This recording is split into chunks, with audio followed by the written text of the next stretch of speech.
guest has appeared in so many wonderful movies it would be impossible for me to mention them all in one breath. Diner, Footloose, Tremor, She's Having a Baby, Flatliners, JFK, A Few Good Men, Murder the First, The River Wild, Sleepers, Apollo 13, just to name a few. His new movie, Telling Lies in America, is in theaters right now. Please welcome back to the show, Kevin Bacon.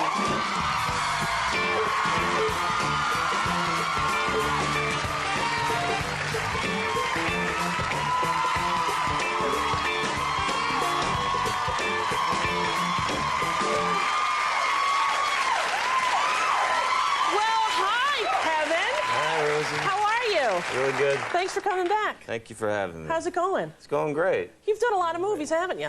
You know, it's, I don't know exactly what the count is, but my age and the number of movies I've done, they're both pushing 40.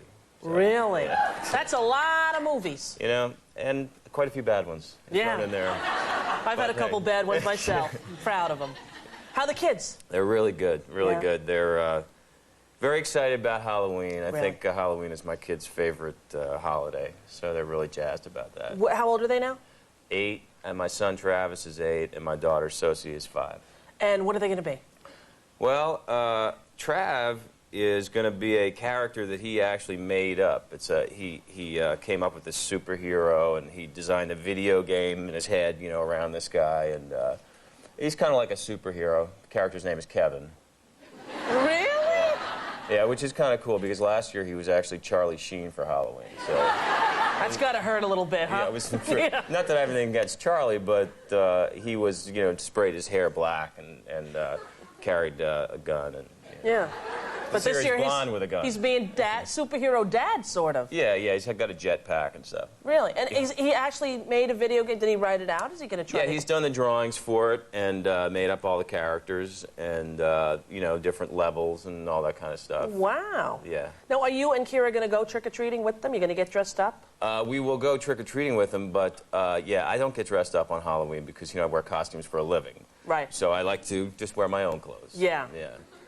I actually, I get dressed up. Do you? Yeah. Yeah, what are you going to be? Well, my son's going to be a fireman, so I'll probably be a firewoman. Yeah. Yeah. How about you, if you're just the fire? That would be good. I could be the fire. Yeah. That would be nice, too. Yeah. I thought, you know, last year I put on a big mask and tried to go trick-or-treating and think nobody would recognize me. It didn't work.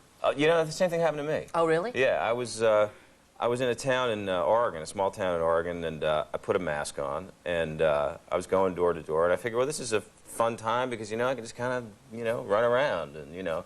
And someone came up and it was a full mask and they said, can I have your autograph? And I said, absolutely. How did you know that it, you know, that, it was me? And they said, well, I recognize your voice. Which really surprised me. Because, that's the same thing that happened to me. Yeah. Because I said to some guy, I said, excuse me, and they, oh, you Rosie O'Donnell? I'm like, no, I'm a werewolf. Because I had a big werewolf thing on. Yeah. Totally didn't work. You know, when you were here last time, Kev, you didn't tell me about your modeling days. Oh, God. You leave me to find this from our research department of you in the roller disco dancing book. You right there, Kevin Bacon.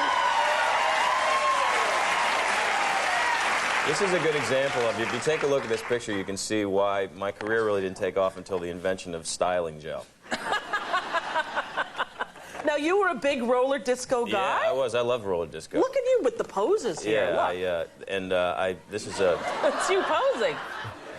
Yeah, I was really into it. As a matter of fact, my brother and I, we actually wrote and recorded a roller disco song in the 70s called 8-Wheel Boogie, which was short-lived. Really? Yeah.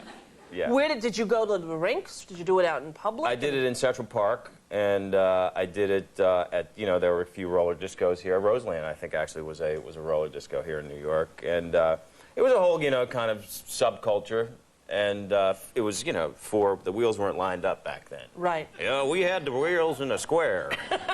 Not like today when they have them lined up, you know. But I was into it, dancing, and, you know, it was great. Yeah. I went to the roller rink. We had the Comac roller rink. And I worked at the concession stand. Really? I wanted to be one of the guards, but I could never. Were you pretty good doing the crossing and the No, I was not. No, but that's probably why I was at the concession. But you could sure pull a Coke. You're not kidding. Yeah. If you wanted French fries, extra salt, boom, I was on it, you know. But that going backwards was never my forte. You have a new movie, Telling Lies in America. Telling Lies in America. Open right now. It's open now in a bunch of cities. I don't know if it's everywhere, but it's a movie that's about a kid who's grown up in Cleveland, and in 1961, he's the son of immigrant parents, and he's sort of enamored with this local disc jockey that I play, and it's about our relationship and the backdrop of payola and the music business back in '61, and it's a really, really good movie, written by Joe Esterhaus. And it's very talented, the young boy from The Client, right? Yeah, that's right, Brad Renfro. Brad Renfro. Yeah, we have a little fabulous. clip with Kevin Bacon telling lies in America. Take a look. Telling lies in America. It's open right now. Now, Kevin, last time you were here, you and your brother did a song, a great song about your wife's or someone's brown eyes. It was a great song. Yeah, thanks. And you didn't have a record deal. No, we didn't. But what's happened since? Well, we got one now. You got a brand new CD. There it is. Foro Soko. Foro Soko, yeah. Foro Soko. I practiced that all night. Foro Soko. That's a hard name for your first CD. Yeah, it's a hard name. You know, a lot of people were asking us, what kind of music do you do? What kind of music do you do? And we finally came up with folk rock soul country, so we call it Foro Soko. Foro Soko. Will you do a number with your Love to. brother after the break? Love to. All right, Kevin Bacon will be back to sing. The Bacon Brothers up next.